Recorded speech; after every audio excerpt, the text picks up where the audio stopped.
Hi, I'm Alex Sudras, and thanks for joining us for our second attempt tonight at a Boldmethod Live presentation. This is Boldmethod Live IFR. We're going to take a circling approach all the way down to the airport and through a missed approach tonight. If you had tried to tune in for the VFR, YouTube was down, so we weren't able to get that show online, but we've rescheduled the VFR show for tomorrow. It's going to be 8 p.m. Eastern, 5 p.m. Pacific, and then right after the VFR show tomorrow, we'll go into the Boldmethod Live Pro. And so tomorrow's VFR will be on Ground effect. ground effect. Apparently I wasn't even ready for it. It's going to be on ground effect, and then the Pro is 3 odd approaches. We're going to look at 3, and by odd, these are approaches that we could still fly, but just very different approaches. We're going to look at 3 different approaches that might show up in an airline briefing and how you'd actually go through, or an airline interview, and how you go through and brief them. But tonight, we're going to be flying the VOR Alpha into Newport. This is one of my favorite places to find bad weather. Newport's got quite a few different procedures, and everything from an ILS all the way down to a basic VOR Alpha, and you can always find low ceilings. And it's one of those few times where we actually needed to execute a missed approach while we were circling to land. It's something you talk about a lot, but it just doesn't happen that much because most of us don't fly that many circling procedures. If you're operating cargo flights in and out of the Pacific Northwest, it probably happens to you a little bit more. But for a lot of pilots, circling procedures is something that are fairly rare, and a missed approach on a circling procedure can be even more rare. So we're going to go through the entire approach today. We'll go through our briefing, and then we'll fly the procedure as we're inbound into Newport all the way through to the end of the missed approach procedure. So we've got HUD mapped out, and we've got a chart. So it should be really cool. So let's dive in by taking a look at the Jepson chart. So we'll jump over to the iPad. And this right here is Newport's VOR Alpha. I'll just walk down the top of the Jepson chart in case you're not familiar with it, so you can see what we've got here. Typically, when we're going to brief this chart, the first thing that I'm going to say is, okay, I've got the VOR Alpha into Newport, Oregon. It's page 13-2, issued 24 March 2017. It's effective 30 March, so this page is effective. And then the first thing I'll ask after that, I'll say, Colin, do you have the same chart up? And I will say that I do. Only if the dates match. Okay, from there, I'm going to brief the weather. I'm going to jump into AWOS. Okay, so I'll say typically we already have AWOS, or we've got minute weather at the airport. For today's minute weather, the ceilings are reported right at 1,000 feet AGL, and the visibility is reported at 7 statute miles, and the winds are out of the north at about 10 knots. And then I'll typically say, okay, we're talking to center, 125.8. I've got CTAF 122.8 in standby, COM 1. I've got radio 122.5 active in COM 2. Our nav aid today for final approach course is the Newport VOR 117.1 that is tuned and identified in both nav 1 and 2. Our final approach course is 146. This procedure does not have a final approach fix. We'll talk about that in a second. We'll talk about how it's a final approach point. And from there, I'll typically jump down to the procedure and I'll explain how we're getting in. So today, we're arriving from the north. We'll be going direct to the VOR. From there, we're outbound on the 326 degree radial. We'll execute our procedure turn, and then we'll come back inbound on final approach course 146. While we're outbound on the procedure turn, we can descend down to 2,400 feet. And then once we're established inbound, we'll go down to our minimum descent altitude. So the Cirrus is technically a Category A airplane. We're flying in the Cirrus SR-22. Technically, it is a Category A airplane, but per manufacturer's recommendations, we fly final approach at 100 knots. So that actually puts us inside of the Category B airspeeds. And so this is something, especially if you've had your instrument rating for a while, that can get a little bit confusing. It used to be at one point in time, you would jump up to the next up to your speed category for circling, but always stay with your original category for straight in. And quite a while ago, the FAA changed their recommendations there. So now you're going to use the minimums for whatever category speed you're flying. it does not make a difference what you're certified to. So yeah, you got a Cat A certified airplane, but if you're flying above 90 knots, you'll fly, between 90 and 120, you'll fly Category B minimums. And that's very typical for a Cirrus, for a Bonanza, a lot of the larger singles and twins. Most of them are kind of in that Cat B area, and even 172. I met people who like to fly final at 100 knots there. So that would put you in the Category B minimums. Okay, so we'll jump back down. Typically what I'll say is we do have the local altimeter setting today, so our Category B minimum descent altitude is 1,060 feet MSL. That puts us 900 feet above the airport elevation, and we require 1.25 mile flight visibility to land. Today's ceiling's reported at 1,000, so just above our minimums. Visibility is reported at 7 statute miles, so well above the visibility requirements. We expect that we should be able to land this procedure. Okay, if we go missed, I'm going to switch over to my highlighter for this one. If we go missed, we're going to climb 2,900 feet, then continue that with a climbing right turn to 4,000 feet, direct to the VOR and hold, continue the climb and hold to 4,000 feet. Okay, so you can see this charted out here. We're going to continue out on the 146 degree radial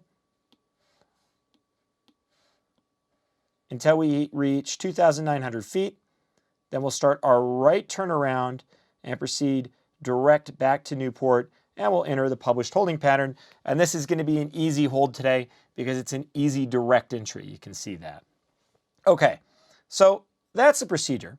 Let's talk about why we'd fly this procedure. But before we talk about that, let's take our first question. Okay, I'm just going to hop in here. I didn't get a chance to put it up in text, but I wanted to hop in quick. And the question is this. Those speed categories, Michael wants to know if the speed categories are based on indicated airspeed or ground speed. Great question, Michael. They're based off of indicated airspeed. Now, if you think about it, actually, ground speed's kind of what's going to make the difference in your turning radius and all that. But they are indicated airspeed based. And so you just basically go off whatever your indicated or your airspeed indicator shows. We're also going to take a look at one other thing here in just a bit, though. Those circling minimums are actually the new expanded circling protected area. So originally, the FAA just had one set of circling protected area radiuses for essentially all altitudes. And then the FAA realized, or kind of changed their procedures, they knew that the higher you get, the faster your true airspeed is. So they started creating expanded protecting circling radius. And so as you get higher, the radius gets larger. It's not really a big deal when you're at 1,000 feet like we are in Newport, but when we're flying into Hayden at 10,000 feet, every 1,000 feet increases true airspeed by about 2%. So if our final approach speed's 100 knots, landing at an MDA of 1,000 feet, I'm still about 100 knots, maybe 102. But if I'm in Hayden, Colorado at 10,000 feet, now I'm going 120. And so this procedure does use the expanded circling minimums, and we'll take a look about that. But again, your category is indicated airspeed only. Okay, next question. Okay, and we actually have about 3 questions that all are hitting the same thing, and it's what you were just talking about. They're wondering about the FAA's reference on those different distances, and I think that's one of those last graphics that we have. So maybe you want to take a look at that now. Let's jump into that now then. So again, we'll go back to the plate here very quickly, the chart. We eat off plates, we fly off charts, right? And if you take a look on the Jepson chart, you'll notice in the corner here we have the C and a diamond. And I've got the FAA chart right over here. And in the FAA chart, they do roughly the same thing. That's a big arrow. It's a C in a box. That means we have expanded circling minima. So I'm going to pull up what that is. So first of all, when we take a look at the circling protected area, what's happening here? Well, essentially what the FAA is doing, or I should say the TERPS procedure designer, is that they're taking a radius off the end of every runway, and it's a certain length radius depending on the category of airplane, and they just draw these little turns, essentially circles off of them, and then they connect each of the radiuses from all the runway ends, and that creates essentially this big circling protected area. So you can see this is not to scale. The protected area is actually much larger than this. It's 1.8 for our category today. So you can see, the runway's only about a mile long, the big one. So this is a little shorter than it would normally be, but otherwise the airport would be too small to see. So essentially what we're doing is we're creating this kind of large cloud-shaped circling protected area. And then if you look at the original circling minimums, the old ones, when we're talking about a category A airplane, they protected the area with a radius of 1.3 nautical miles. So when they were drawing that kind of bubble-shaped thing, they were using a 1.3 nautical mile radius, Cat B 1.5, C 1.7, D 2.3, and E 4.5. So the new expanded circling minimums increase that. And the key thing is it's based on your MDA in MSL. So your minimum descent altitude in feet above sea level. So today our MDA is 1,090, so that puts us in the 1,001 to 3,000 zone. We're a category B, so today we'd be 1.8.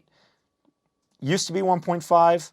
On this procedure, we're protected for an additional 0.3 miles, so it's up to 1.8.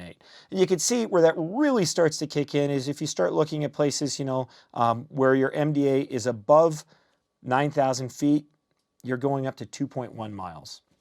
And if you're looking at this chart and you're trying to remember, okay, so is that AGL or MSL?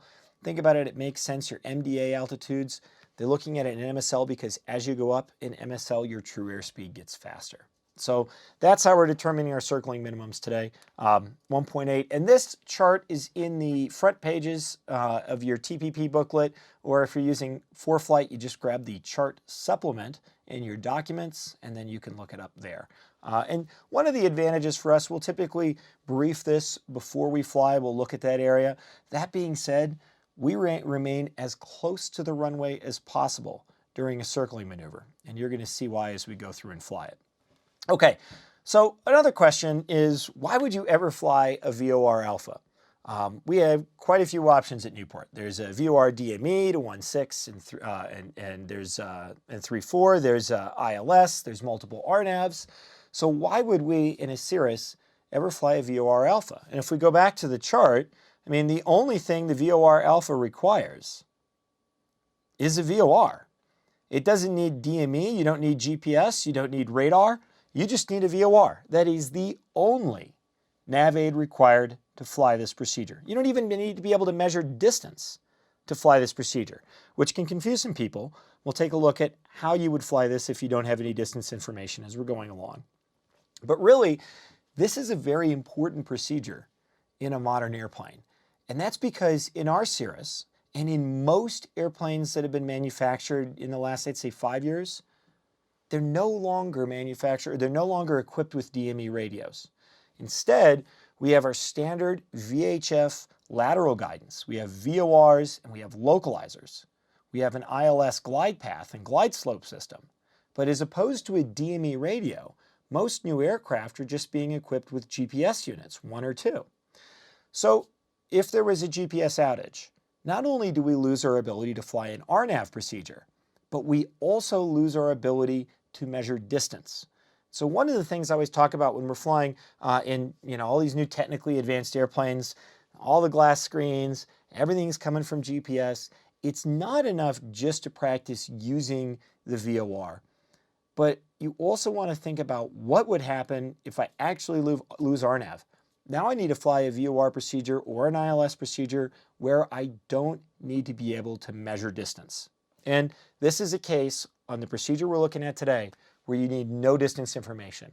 All you need is the ability to navigate a VOR radio. So if you lose RNAV, if your GPS units are dead, if WAS is out or you can't get RAM, and so therefore you can't measure distance, you could still fly this VOR Alpha. But again, it sounds super foreign today. Like it's a basic approach. Why would you ever use it? But when I was learning, and actually when I started teaching in '99, a VOR with that distance information wasn't an uncommon approach to practice. In fact, it usually showed up something like that on your check ride, along with an NDB procedure. So, okay, so let's talk a little bit about this. We're going to dive into the procedure turn and just talk about how we're going to fly this today. In the Cirrus SR22 Turbo, we fly at 120 knots until we're on final approach speed, 120 indicated. So that means we're going to be coming from the north. I'll make that a little bigger. Actually, I'll switch over to this. We're going to be coming in from the north down into the airport. That leg right there, the direct, will be at 120 knots. Then we're going to turn outbound, and I'm going to show both the plan and profile view. As we make that turn outbound, we're going to come across and re-intercept and then track out like this.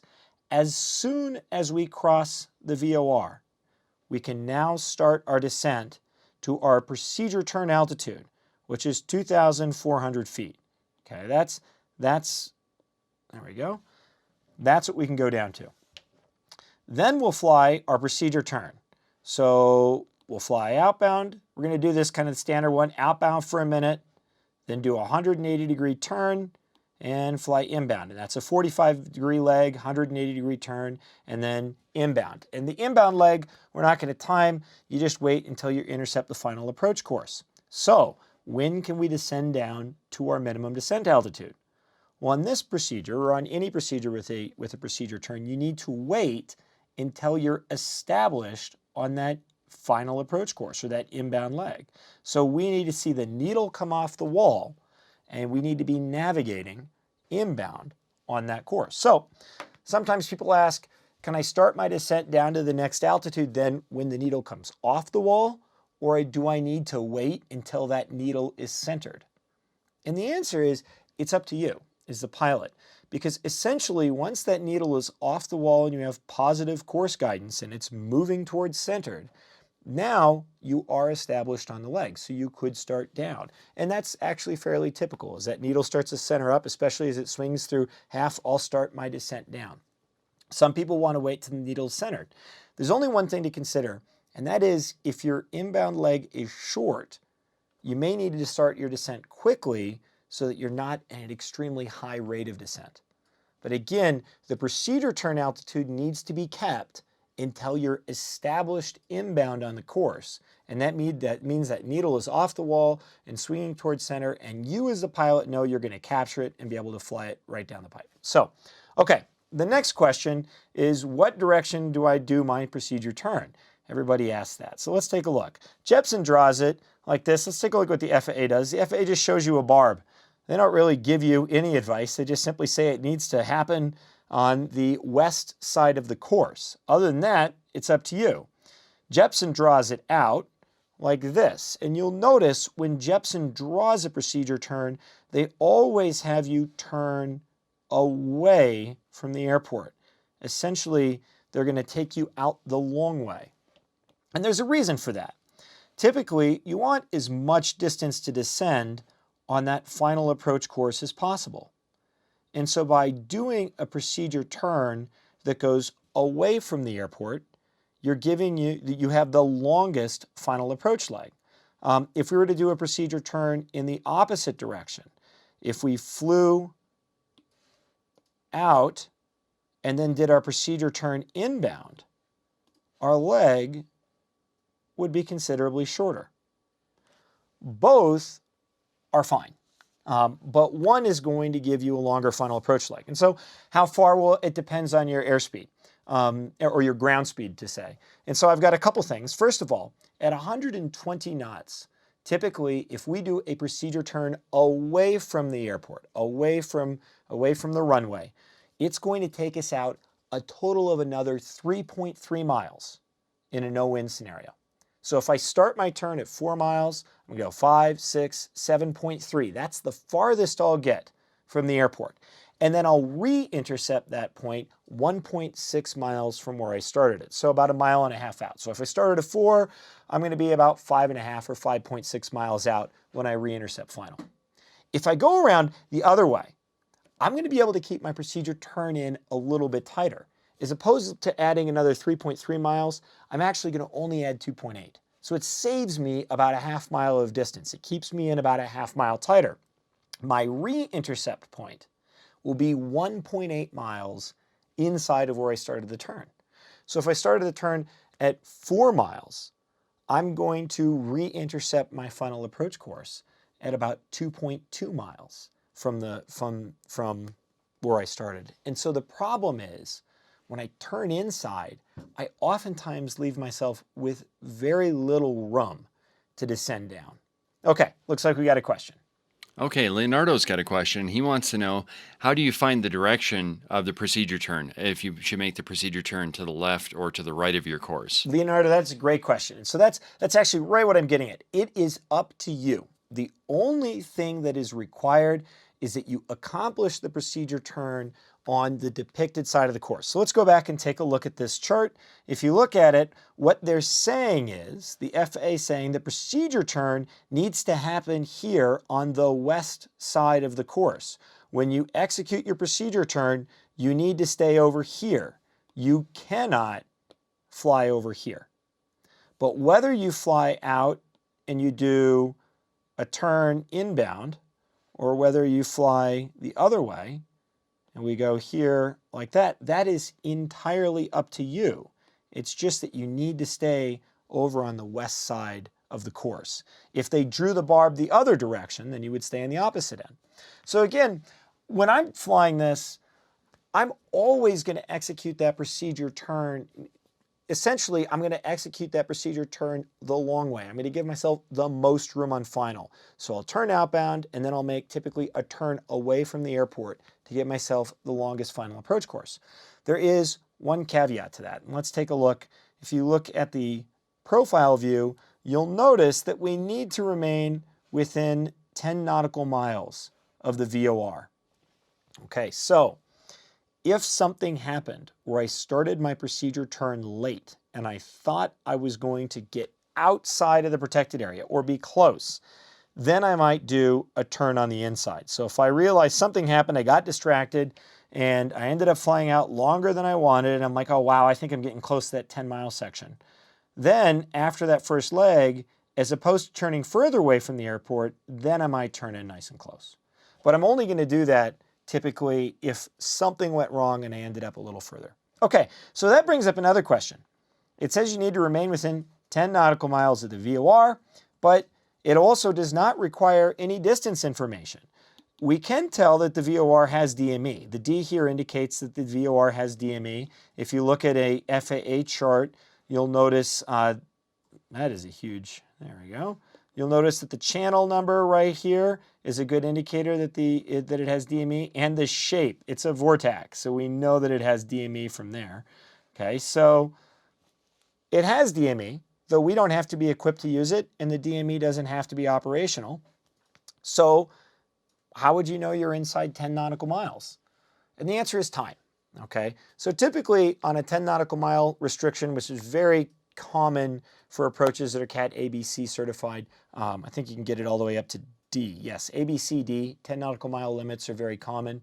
I'm typically going to start my turn at about 4 miles out. So I'll fly out 4 miles, or I'll leave 6 miles to my limit. So I'll go out 4 miles, then I'll start the turn.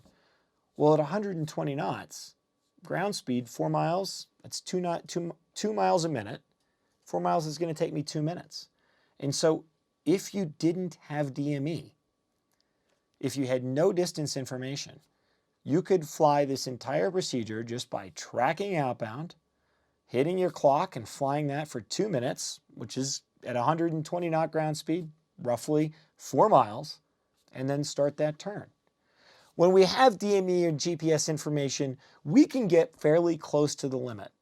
And most of the time, if you fly a procedure turn, you've probably seen the GPS will guide you through it, and it gets fairly close to that limit, but it knows that it can keep you inside. When we're doing things based off of time, when we don't have distance reference, I always give myself a lot more padding. So typically, what I would do here is I'm looking to start my turn at 4 miles. I know I'll add 3.3 on the long, so 5, 6, 7.3 keeps me well within the 10-mile limit. So once I re-intercept, start my time for 2 minutes, and then that's what I'll fly my turn. Okay, so we've talked about all of this. Let's start by flying the procedure. And then as we start to circle, we'll go through the circling information. That way you can kind of see everything happening as we go. So we're going to come back to these here at the very end. Okay, so here we are. We're coming in from the north. We're flying direct to the Newport VOR. And we are on a course of 171. That's shown right here. So you can see our radial that we're flying inbound on. And right now we're basically tracking direct to the VOR. So jumping into the airplane, that's what you see right here. We're basically just cruising. You can see we've been assigned to cross the VOR at 4,000 feet. So we're going to maintain 4,000 feet until we cross the VOR, and then we'll start our descent down to the procedure turn altitude. Right now I'm at 120 knots. For this example, I also have included distance so you can see it. This is DME style distance. So if you were flying this with just a VOR and DME, this is what you see. We're closing in 2.6 miles to Newport, and it's tuned in and identified in nav1. You can see down here our ground speed and our true airspeed, and you can kind of reference that. And these are the real winds that we had. So we're basically just sitting in the very top of a cloud layer on our way in. And in a second, you should see us start to cross.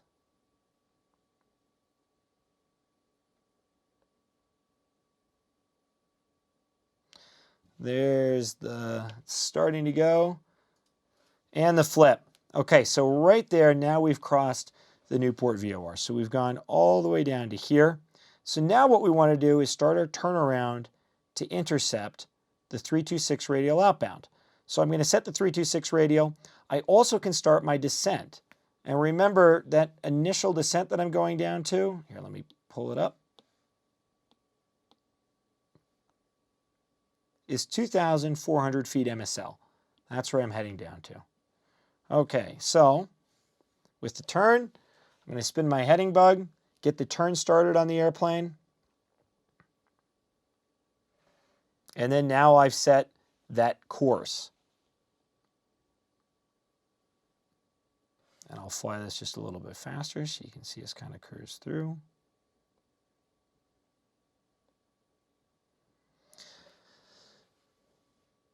You can also see we have a bearing pointer here. This blue bearing pointer always points to the VOR, so you can see where the VOR is in relation.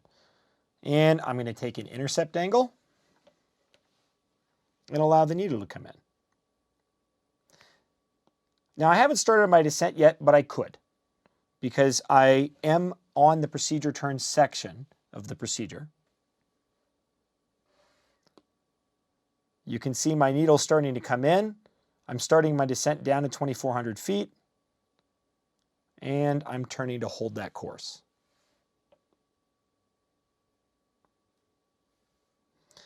And I'm still holding 120 knots, my initial initial approach speed. Okay, so typically right here, I would start time. You could also start time when you cross the VOR. One of the things to keep in mind is that because you have an intercept, your time isn't going to be perfectly accurate. If you're using timing, because you had to turn out and re-intercept that line, there is no way to perfectly accurately measure your distance. So if I started my time when I crossed the VOR, I'd go out a full 2 minutes. If I waited till I intercepted the VOR radial, I'd take about 30 seconds off because I've moved further down the course. So I'd only go out a minute and a half. And in this case, you'll see us, we're going to go out the full, you'll see 4 miles is where we start our turn. So if you take a look back at the iPad, you can see now we've established ourselves on the radial. And what we're going to do is we're going to track out to 4 miles, and then we'll start our procedure turn. And you'll notice I'm not showing the procedure turn lined up with the map, and that's because if you were to actually put up ownership on your chart and fly the procedure turn, you'll oftentimes find where your airplane executes the procedure turn is not where the procedure turn is depicted. And that's fine. Again, you can execute your procedure turn at any point as long as you remain within 10 nautical miles. The barb on the chart or the loop on a Jepson chart is just there for your reference. You are not trying to maintain a ground track over that procedure turn. Okay, so back to the HUD. So I'm flying outbound now. And I'm either waiting for my time to run out, or if I've got DME, I'm going to wait for 4 miles. And I'm descending down to my 2,400 foot initial procedure turn altitude. This is the exciting part because there's nothing to do but basically hold the radial and wait for your time to expire or wait until you hit 4 miles. And you can see we're now coming up to procedure turn altitude. You'll notice my vertical speed mode on my autopilot's going to switch. We're going to go into altitude mode as we capture. If you're wondering what VAPP, this is VOR navigation and approach mode. That's what that means. And we're coming up to 4 miles, so I'm going to start my procedure turn right there. Okay. So at this point, now I'm going to start that turn to the left, and I'm going to fly outbound for a minute. So here comes my turn. I don't have a clock on this HUD, but this is where I look at my watch or start my clock. And we're taking a 45-degree leg. So if you take a look here, it's about 281, I think, is what we're looking at.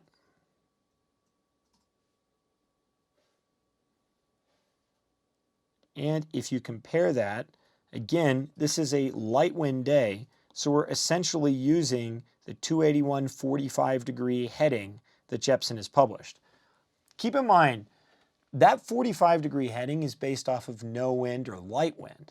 If we had a strong crosswind, I might need to take some wind correction angle. We'll talk about that in a different video. There's a lot of fudge factor there. There's no exact way to do it without a GPS. But today, winds aloft are like 4 knots at altitude, so I'm just going to fly the published 45-degree headings. Considering my 120-knot airspeed, it's really not going, that wind's not going to affect me much. Okay, so back to the approach. So we're going to fly that outbound for a minute. And I'm going to fast forward through here. You'll notice as I'm doing that, I'm maintaining 2,400 feet. I'm still at that procedure turn altitude. And I'm setting my inbound course, so that's all set to go. And as my minute expires, I'm going to start my turn inbound. Now you'll notice here from the way that bug moved, and I'll rewind so you can see it again if you didn't see it. The bug's moving to the right, the aircraft's banking right, I'm making a right turnaround. So if you take a look at the map, executing a right 180-degree turn. And again, if you were flying this no gyro, or you just wanted a backup in case you lost gyros, you could start time on this. We flew outbound for a minute. You could hack the time again or reset the clock again. You're going to do a standard rate turn. We're doing it the long way around to the right. So a standard rate 180-degree turn should take us 1 minute. If we had lost our gyros, we're just going to do a standard rate 180-degree 1 minute turn. And that will get us back on our inbound course, or our inbound intercept. So that's what we're doing here, and you can see us making that turnaround. I'm going to speed it up just a little bit.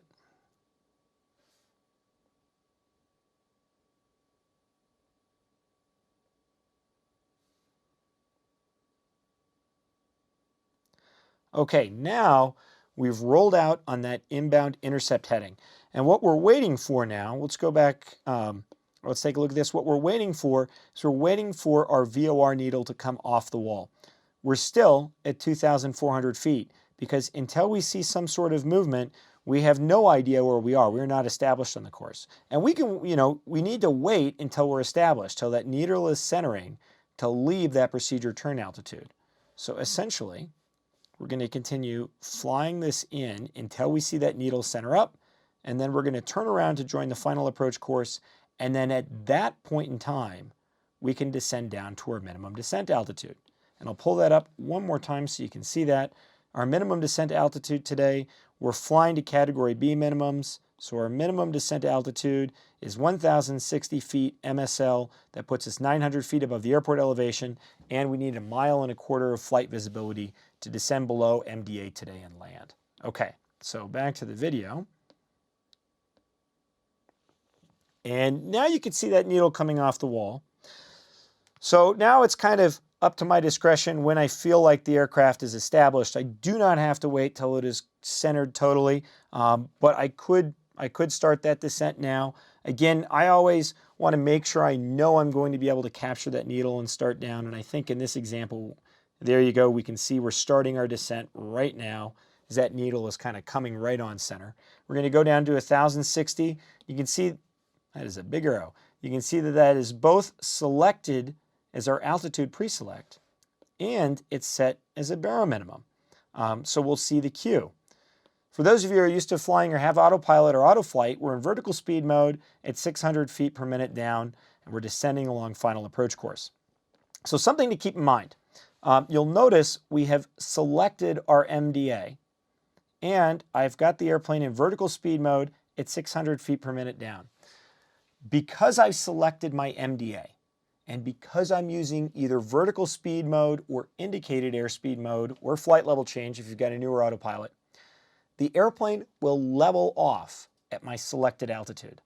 This is really important. If you're flying an airplane with an autopilot system, glide slope and glide path, the G modes, take you into the ground. They ignore everything and they just keep flying you into the ground.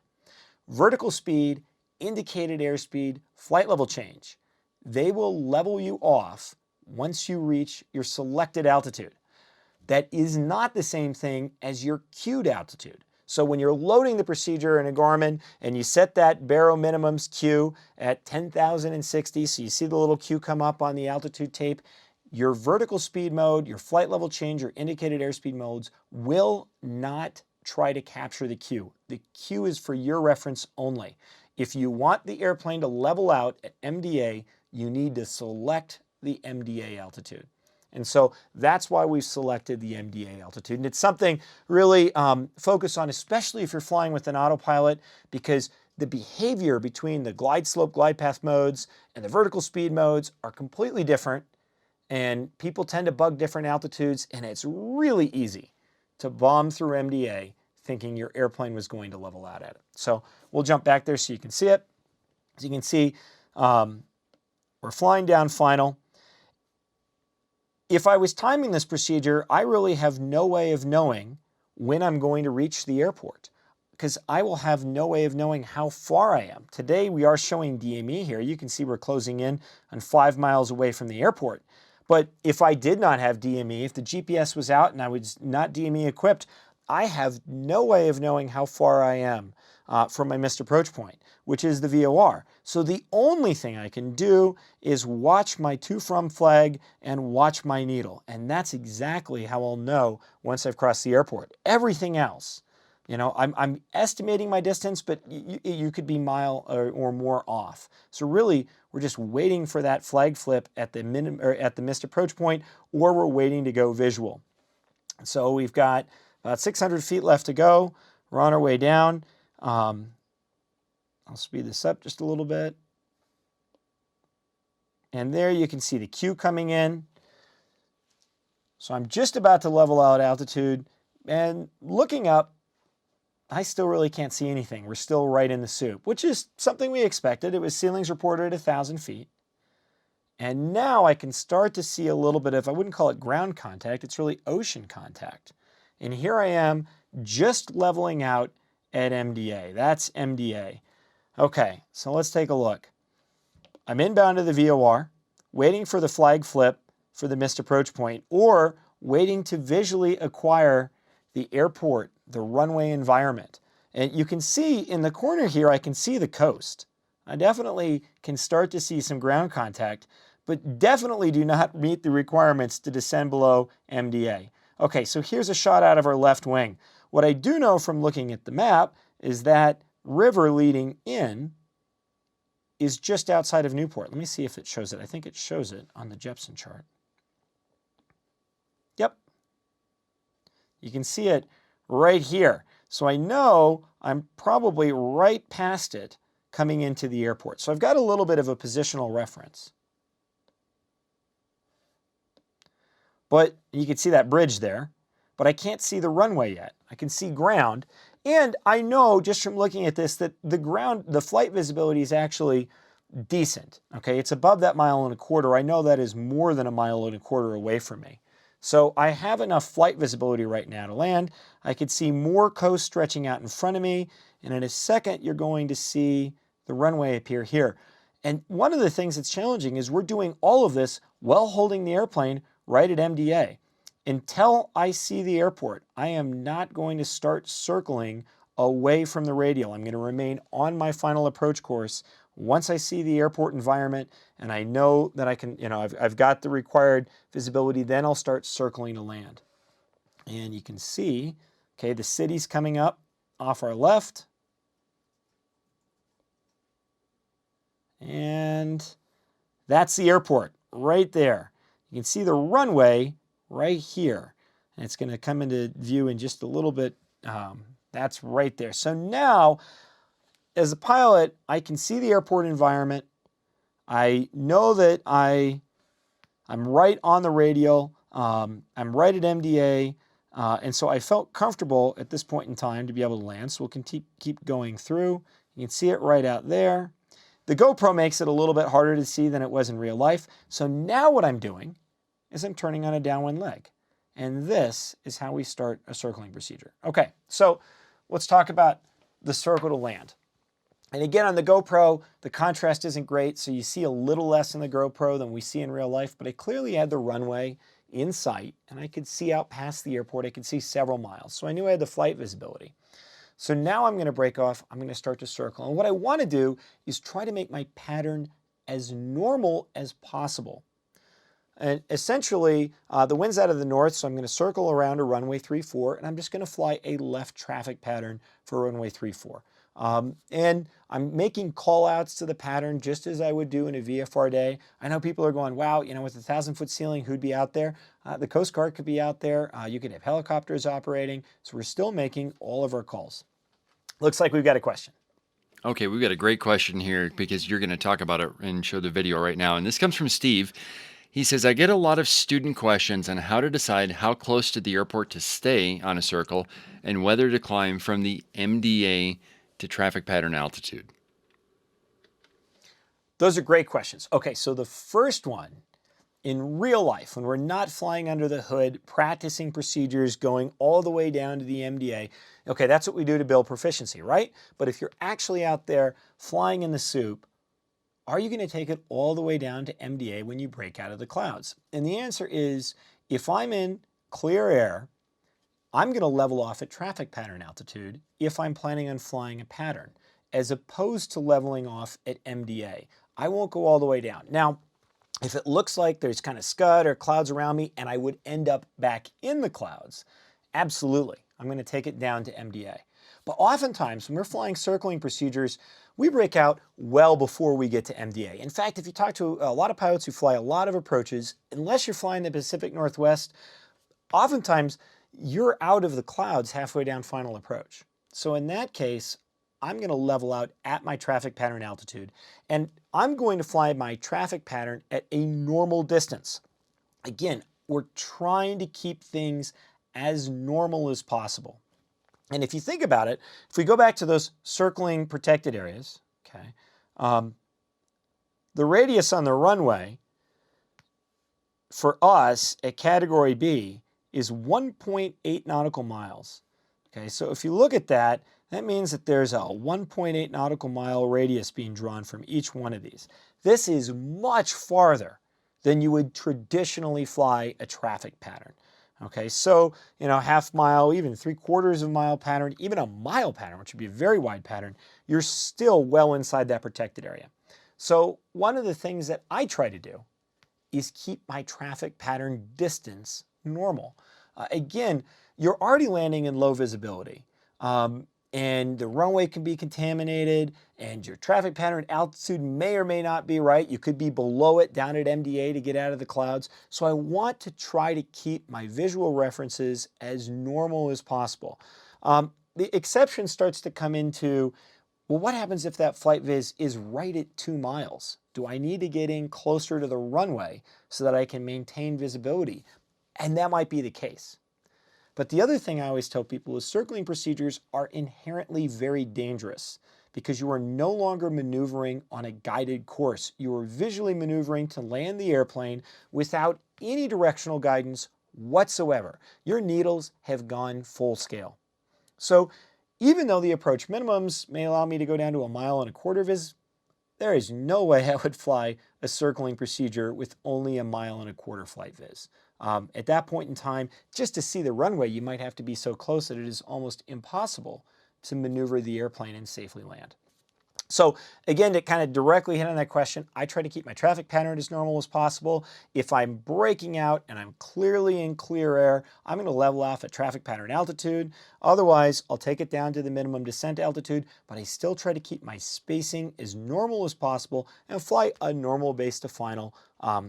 It makes the landing a lot easier. And at the end of the day, the last thing you want to end up having to do is a missed approach, or even worse, a go around in bad weather where you can't just rejoin the pattern. You've got to now figure out how to get out into the missed approach procedure. Okay, so let's take a look at that. We'll go back to where we are. We're flying downwind. So I'm going to fast forward that. You can see we're basically looking at the airport, and I'm going to play through that. We're holding right at MDA, and you can see the runway out at the corner. We're going to remain at MDA until we have all of our requirements met, which means we're in a position for a continuous and normal descent to landing.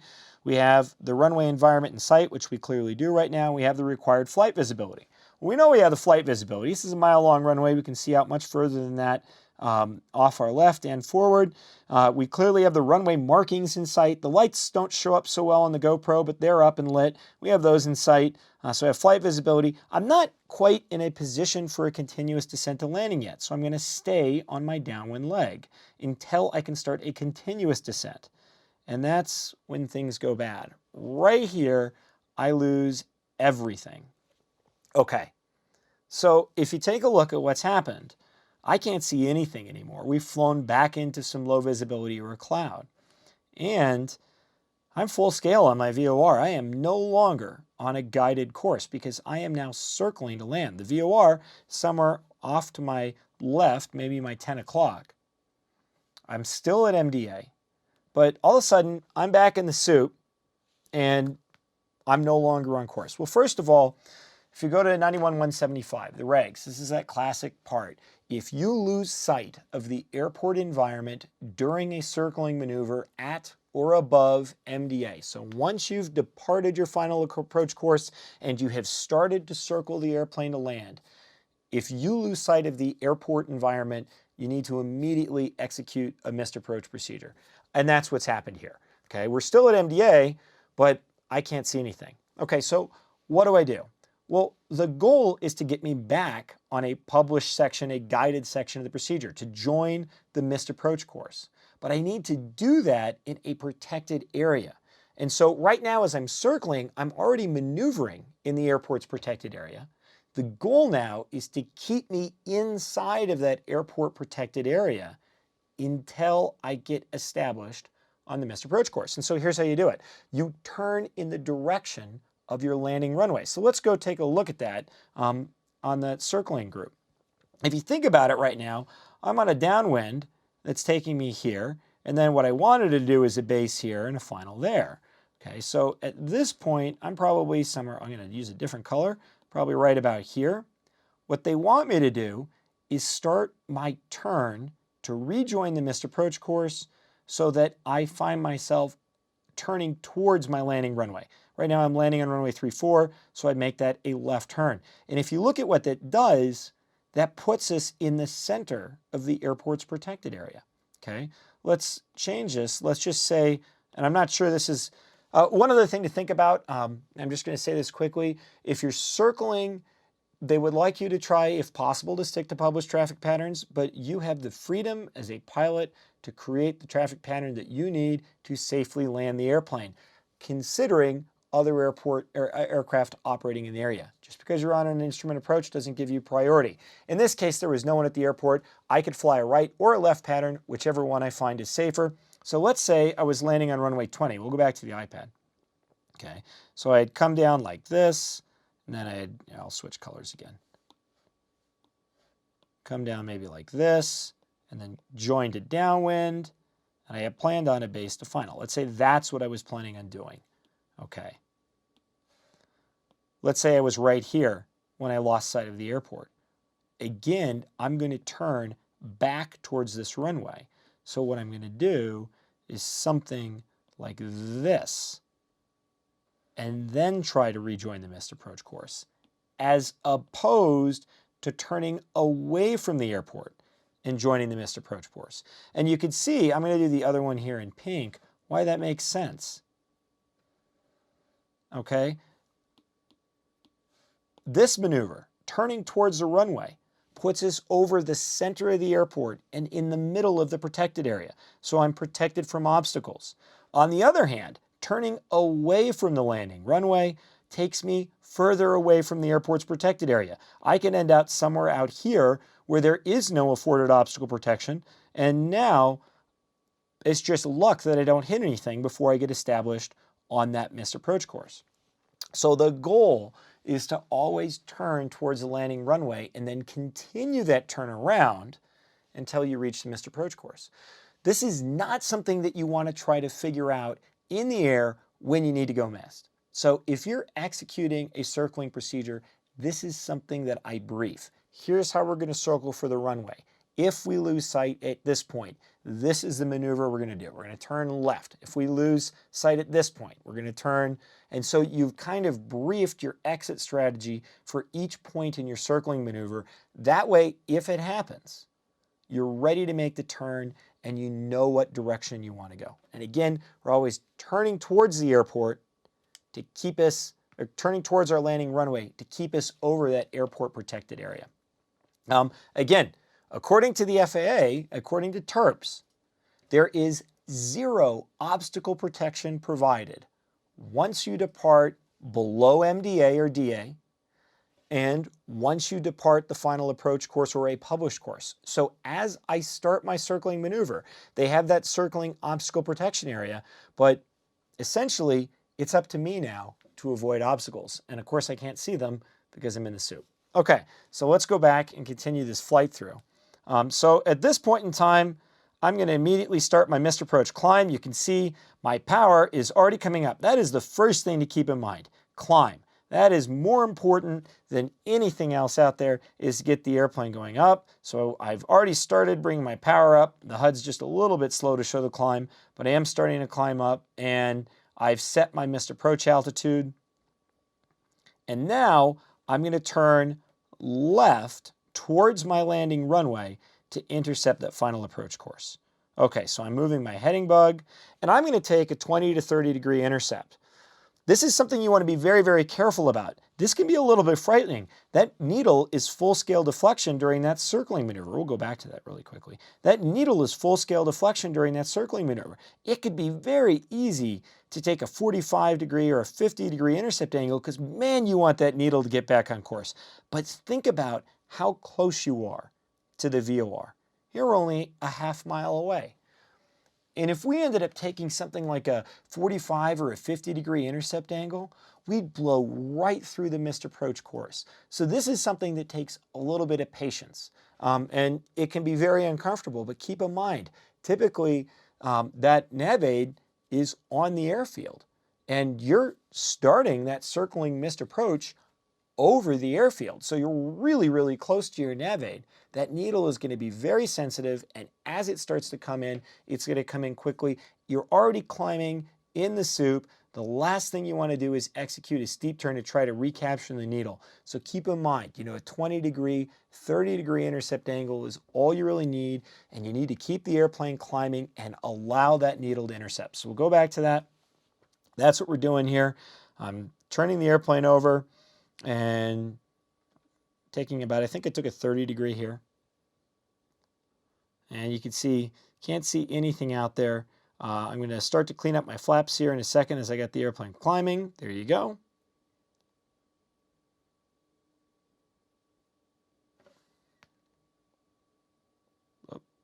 And wait till it comes back to the HUD here.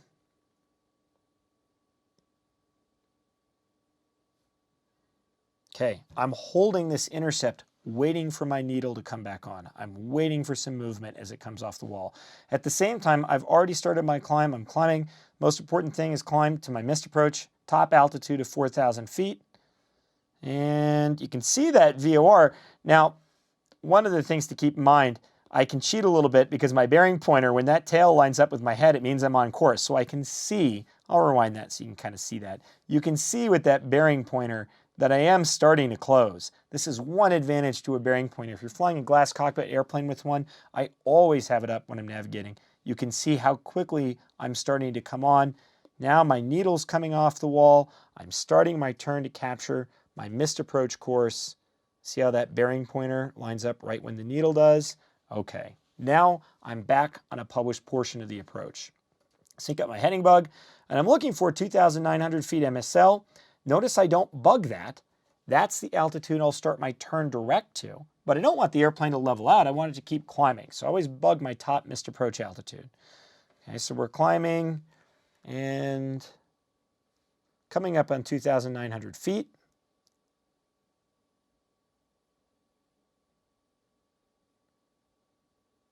You can see we're starting to break through the clouds now. There's 2,900 feet. So if we take a look at the map, where have we gone? We've re-intercepted our missed approach course. We're climbing out, and now we're going to start the turn. And from here, it's actually fairly cake. I'm going to start my right turn around to intercept the VOR. So you can see I've brought my heading bug around. I'm starting that turn. If you're flying a G1000, one of the hints, you don't actually have to spin the course needle. You can just push the course knob. On the NXIs, you hit nav, I think, and then push the course knob, or you hit course and then push the knob, but that immediately will center it up. And typically what I'll do as I'm moving through the turn is I'll just sit there and hit it several times to get it to resync. But essentially, you'll also see that the bearing pointer should line up with the course head right as the needle comes in. So I'm going to continue that turn. I'm closing up on 4,000 feet. That's my top missed approach altitude, so I'm going to level out. My needle's coming in.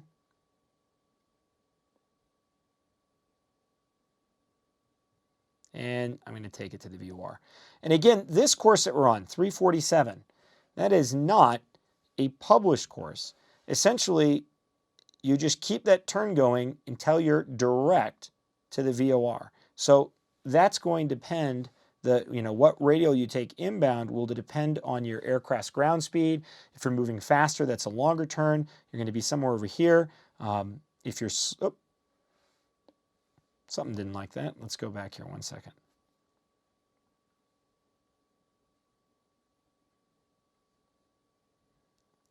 If you're slower, you may find that you're flying inside. Looks like we're still black screen, Alex.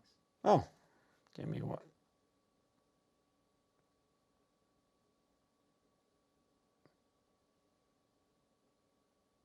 There we go. Yeah, looks like we kicked off AirPlay. Okay, so again, what I was saying here, and we ended up on about the 339-degree course. But that is not a published course. You just continue that right turn around and then you fly direct. If you have a fast ground speed, you could end up out here. If you have a slower ground speed, you're going to end up inside. But essentially, what they've done is they've protected this entire area at that altitude. So no matter where you are when you complete that turn direct around to the VOR, you're protected. And then from there, we'll continue on to the VOR and enter our published hold. Okay, looks like we have a question. Okay, so Mark's got a question, and his question is this. When do you contact ATC to tell them you've gone missed?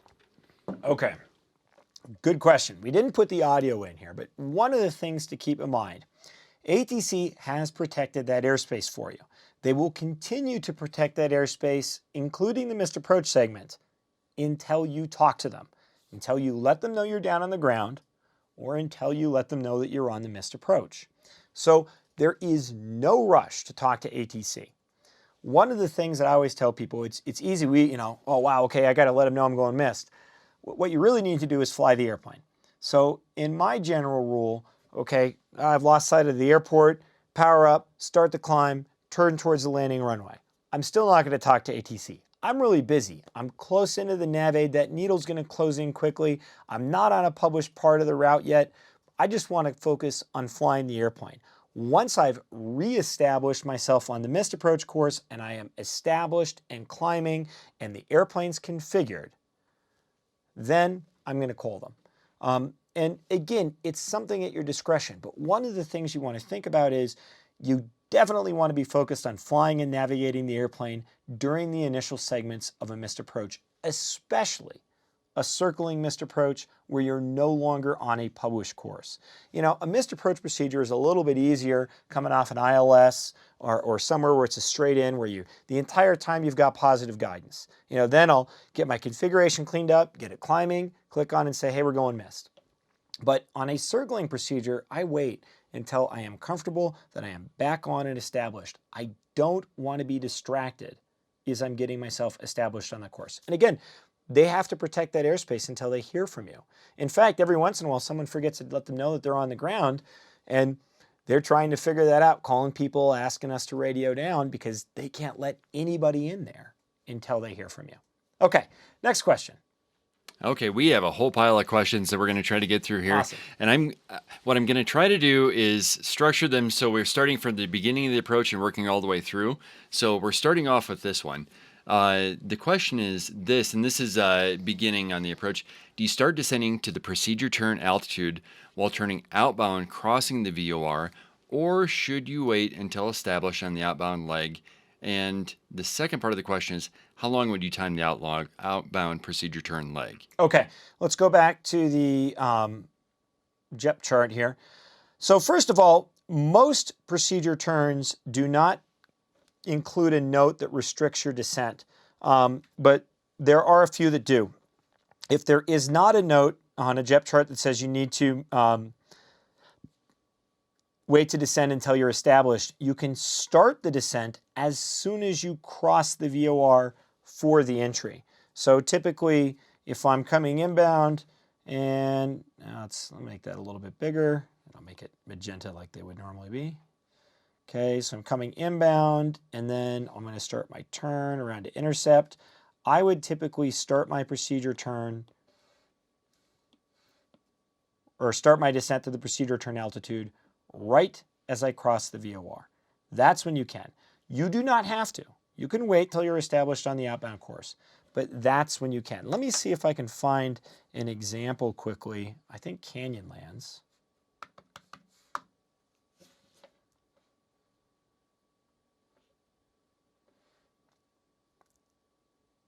Already drawn some stuff here. Yes. Oops. You can see this is something I use as an example every once in a while. Okay, so Canyonlands in the Jepson chart has a note, and that note, I'm going to circle it so you can see it. Maintain 7,100 feet MSL or above until established outbound for your procedure turn. So that restriction, you can see they've got the ball, the one ball, or they call that a ball note there, and then they write it down there. What that means is on this procedure, if you're flying in and then you turn, you would not start your descent until you're established. And let's take a look at an FAA chart so you can see what that looks like there too. The same procedure. Here's the FAA chart. On the FAA chart, they don't write it quite as clearly. They draw a line under the 7,100. When they draw that minimum altitude at 7,100, that little line underneath 7,100 right there, what that means is that you need to maintain 7,100 feet MSL until established outbound. So the reason I wanted to show you that, very few procedures have that restriction, but you will find them. And so again, if that restriction isn't there, start your descent to the procedure turn altitude right as you cross the nav aid or the fix. If that restriction is there, you need to wait till you're established. How long do you go outbound? In a Cirrus SR-22 at 120 knot ground speed, I'm moving 2 miles a minute. 60 knots, 1 mile a minute, 120, 2 miles a minute. I think that's why Cirrus has us fly our initial approach at 120 knots. It's easy math, and we like easy things. 90 knots is 1.5 miles a minute. That's a typical initial speed for a Cessna 172. And then you want to factor in your ground speed. So if you got a strong tailwind, you'd want to add that. That's how I ballpark my time. So how long? Well, at 120 knots, I typically like to go out and start my procedure turn 4 miles from the fix if I've got to remain within 10 or larger distance. Okay, so 4 miles at 120 knots is 2 minutes. Either I can start that 2 minutes as I cross the VOR, or I can wait till I establish myself. If I wait till I establish myself, I'm going to be further down the course, and I don't know how far, so I'll take a little bit of time off. And it really is fudge factor. If you're trying to figure out exactly how to compute it for time without GPS or DME, there's nothing. You just kind of have to guesstimate it. So typically, if I'm timing it and I have no distance information, I'll do 2 minutes if I cross the VOR. If I'm flying with a student who would prefer to wait to start the time when they establish themselves on the radial, I'd say take off 30 or 40 seconds. So minute 30, minute 20. Okay, next question. Okay, next up, when initially crossing the VOR, how do you decide whether to turn left or right to join the outbound course, and does it matter? Good question. Let's go back to the video there. So, and I'm just gonna, yeah, that's a chart. In general, you're going to take the most direct turn to join the course. So let's just clear this off. Let's say we're coming in from here. Okay. How would I join the procedure? Well, then I would typically turn like that and join. That would make the most sense considering it's the most direct route to get established. I would not go all the way around this way and try to get established. So essentially, unless there is a note or an instruction on the chart, which I haven't ever seen one, you're going to take the most direct turn. By the way, this relates to what I showed you at Canyonlands. The procedure turn entry area is an unpublished and very large, diverse area that is meant to cover any of those turns. Okay, that's what we call the procedure turn entry area. The designers acknowledge that you may need to turn right or left. They just expect you to take the most direct course that may or may not put you on the procedure turn side of the radial. So when the terpster, the person designing the procedure, and that's not an official name, but the rules are called terps. When they're designing that, they create this procedure turn entry area. And so they're accounting for the fact that you might start that turn on the opposite side. You're going to take the most direct route. However, if there is an obstacle that would prevent you from safely descending somewhere in that procedure turn entry area, then they're going to put that note that says, do not descend until established, or on an FAA chart, that minimum altitude over the fix. That's what happened at Canyonlands. The example I just showed, when they looked at that procedure turn entry area, they realized somewhere, who knows where it is, it could have been anywhere on the map in that surveyed area they had, somewhere there was an obstacle that prevented you from starting your descent. So they restrict everybody to staying at a minimum altitude until you're established outbound. Okay, next question. All right, next up, how did you decide on proceeding 4 nautical miles outbound before you started your procedure turn? Okay, first of all, one of the things I always love to tell people is it's good to have some reference cards, and I've got a couple with me. I know for my airplane and my ground speed how far I'm going to travel in a procedure turn. And so I know 120 knots is standard. So when I start a procedure turn, let's actually draw it out on the iPad. Okay, so if I start my procedure turn right here, okay, and I go out and I execute the long procedure turn, at the furthest point, which is about right here, I'm going to add 3.3 nautical miles onto my distance. So that means that if I start at 4 and then I do that long procedure turn around, I go around like that, somewhere right about here, I'll have increased my distance by 3.3 nautical miles.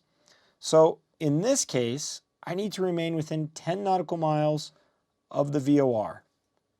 And so if I go out 4 nautical miles from the VOR and then do my standard long procedure turn, take 4 plus 3.3, 7.3, that gives me some pretty good padding on the 10 nautical mile limit. And I like padding. I really don't like to stretch it close. We're not flying fast enough where I need 9 miles of final approach to be able to get myself down to the minimum descent altitude. So that's why I choose 4. What I've written down, if you're at 100 knots ground speed and you do that long procedure turn, you're going to add 2.8 nautical miles to the to your total distance. So if you started at 4 and then you did the long procedure turn, you'd end up at the furthest at about 6.8 nautical miles out. That's assuming no wind and 100 knot ground speed. If I've got wind that blows me out, I'll bring it in a half mile to a mile closer. If I've got a headwind, I might take it a half mile or a mile further out. Again, those are fudge factors. You can't perfectly compute them unless you're using a GPS. That's one of the benefits of a GPS. But so when you're thinking about your airplane and you're trying to figure out how to compute that, this is a great place where a flight simulator comes into practice. What I would do is just do a no-wind scenario, fly a procedure turn, use the heading bug, put it on autopilot, make it really simple, and just watch your distance at your airspeed and see how far you get away. Now you know, okay, when I do my procedure turn, I'm going to add up to 3.3 miles to my total distance. So I like to start them at 4. That way, I don't get too close to the edge. And always give yourself a couple miles of padding.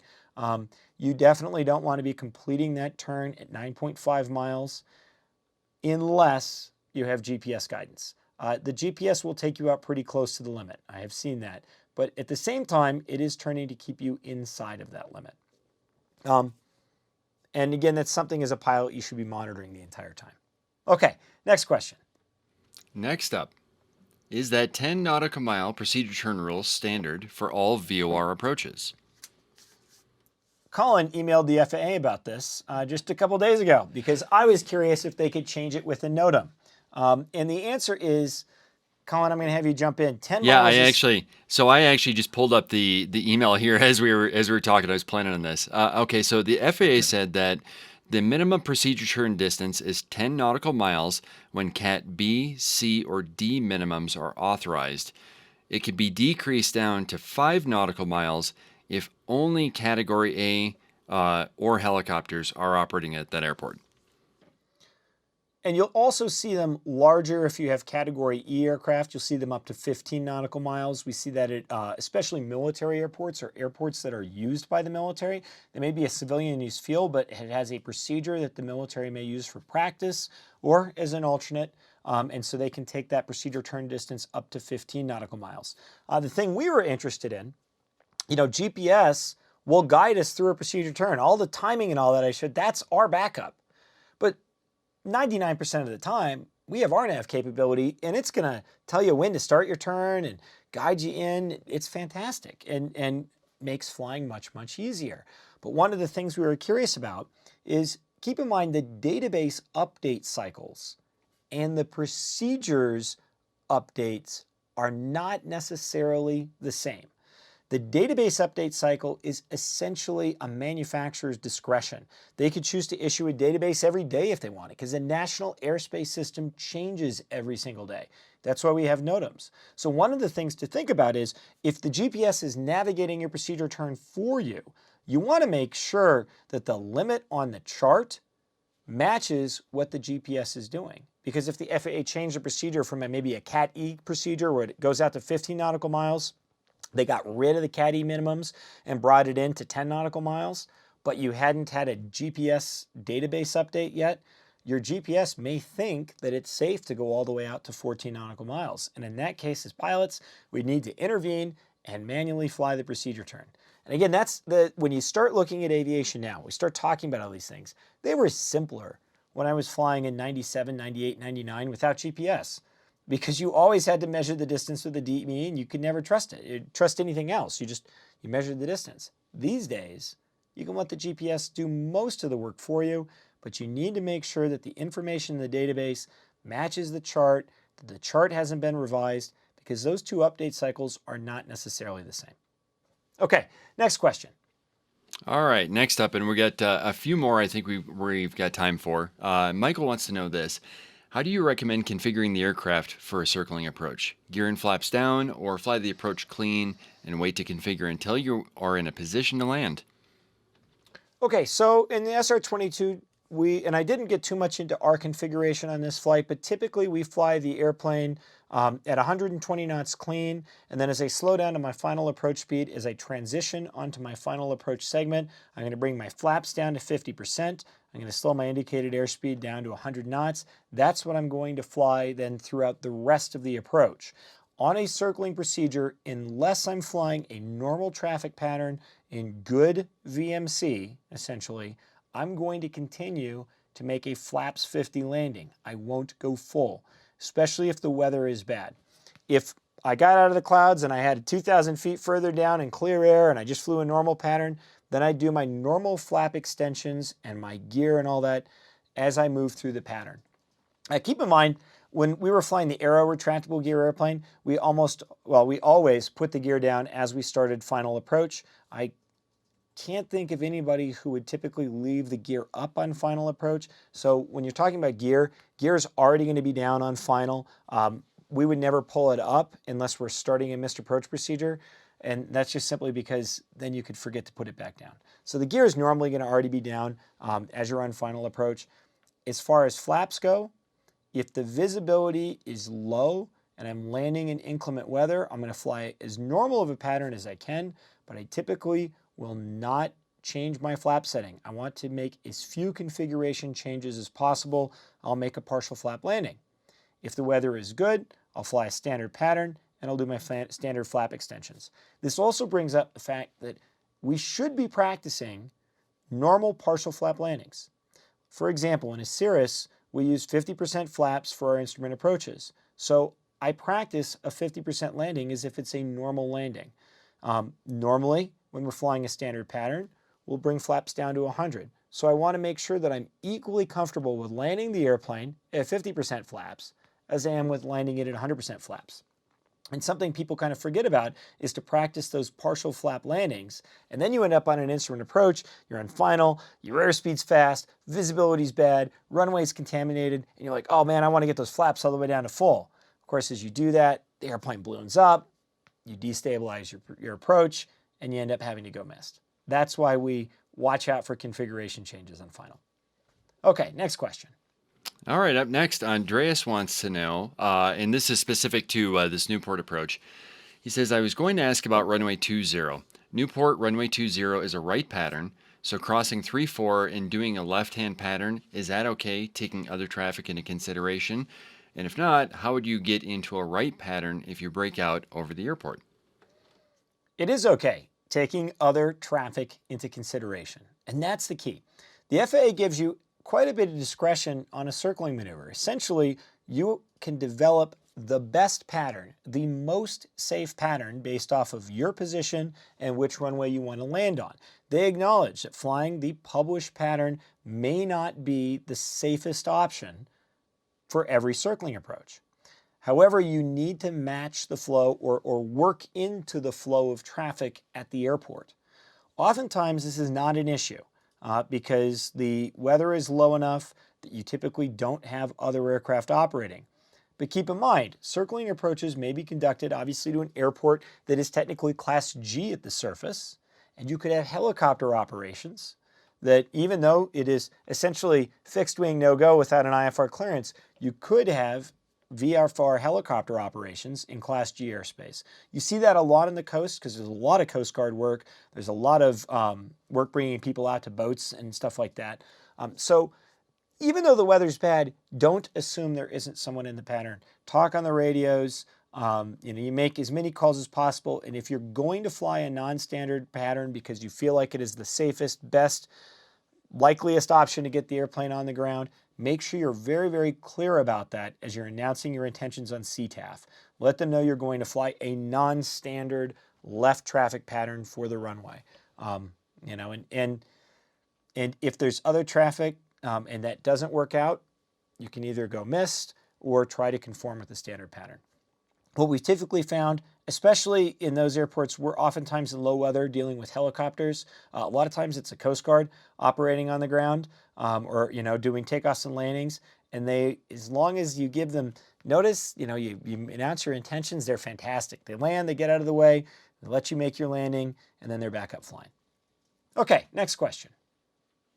Okay, next up, and I in no way mean to throw you under the bus on this. I don't know the answer myself, but I'm throwing it out because you may, and it's actually a good question. And it is, how much clearance do we get vertically with that 1.8 nautical mile expanded circling area?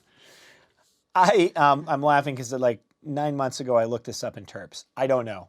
There's an obstacle clearance plan that goes out, and it's a little bit more complicated, but I think it would make a good topic for an article. And so we'll take that and put it out in an article here in the near future. I don't know from the top of my head. What I do know, though, and I always tell people, keep in mind, anytime you're below MDA or DA, you are responsible to see and avoid all obstacles. The FAA, even though they have that protected area, they're not guaranteeing you anything. That's why they don't publish anything. There are obstacles there. There's towers and lights for the airport and hangars and all that. So obviously there are obstacles inside of that protected area. And so what the FAA is saying is when you depart MDA, they've given you, some level of protection, but they're still relying on you seeing and avoiding any obstacles anytime you descend below MDA or DA. In fact, we were teaching a in-person class, and there was someone who was he's like, wait a second. So if I go below MDA to land, there is nothing that protects me. Nope, just your eyes. And the same thing is true on an ILS. You're flying a Cat 1 ILS. Once you break out below DA, I know they surveyed that obstacle slope, but that doesn't mean that trees don't grow or that someone didn't put up a cell phone tower too close. The FAA is trusting on you to see and avoid any obstacles once you go below DA or MDA. Okay, next question. Okay, we got time for this last one. And there are some more questions. We'll try to answer those in the chat here before we wrap up tonight. But for the last question, and I think this is a good one because it gets back to maneuvering around the airport if you have to go missed. Christian wants to know, if you don't turn toward your runway, will that make the rest of the missed procedure more difficult? And if so, why? Actually, Christian, sometimes it seems like it would be easier to turn away from the runway. And it just depends on your position. The entire reason that that the FAA recommends a turn towards the landing runway is simply to get you as close to the center of that airport protected area as possible. That's the only reason. It does not make rejoining the missed approach course any easier necessarily. If it does, it just happens to be lucky that way. In fact, a turn away from the runway in some cases might make it easier to join the missed approach course. But even if that is the case, what the FAA says is you need to keep the airplane climbing over that protected area as long as possible so that you're not outside of that obstacle protection area and essentially below the minimum sector altitude, where now the fact that you don't hit anything is simply chance. So I'm going to pull that slide up one more time so you can see it.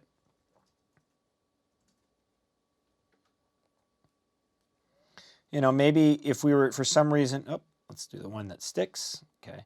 Maybe if we were flying here, you might think it might be easier to go around like that. But the FAA, again, they want you to turn towards the landing runway for your landing on runway 20, so that once we rejoin, we're over the top of the airport. Same thing, if you're flying a pattern and you want to go into here, turning towards the runway both make sense with the missed approach course. But again, the real purpose is that maneuver keeps you over the center of the airport.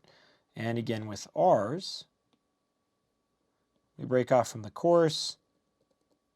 That's what we're intending. If we go missed here, turning left towards the runway, again, it makes sense from the missed approach course, but you can also see it takes you in towards the center of the circling protected area. That's all the FAA is trying to do there. When they say turn towards the landing runway, it's like get over the center of the airport protected area. That gives you the biggest buffer zone as you climb yourself back up and get established. And keep in mind, again, just being above minimum descent altitude, that doesn't necessarily give you any protection. You're only guaranteed obstacle protection once you are on the missed approach procedure, climbing on a published segment at a point where your standard 200 foot per nautical mile required climb gradient, an altitude where it would get you to. So just getting yourself above MDA does not guarantee you any protection because you're no longer on the final approach. You're somewhere past it on the missed approach. And that obstacle clearance plane is climbing at 200 feet, or they're expecting you to climb at 200 feet per nautical mile. It's not climbing quite as steeply, but it's going up as well. So, and if something was to go horribly wrong, last thing I want to say on this, something was to go horribly wrong, you always have one very safe option, and that is the minimum sector altitude. Now, obviously, you need to get to it. In an airplane, that can be tough, but that minimum sector altitude that's published on the chart, I'll show it to you here. If you were to become lost, that minimum sector altitude right here, that affords obstacle protection within 25 nautical miles of the waypoint that it's based off.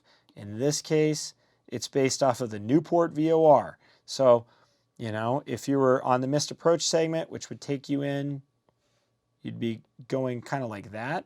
You need to get up to 5,300 feet to get inside that minimum sector altitude. That's one of the problems with MSAs. Oftentimes they're very, very high, and it can take a long, especially out where they have mountains or hills, it can take you a long time to get above them. So that's why it's so important to get yourself on that missed approach course.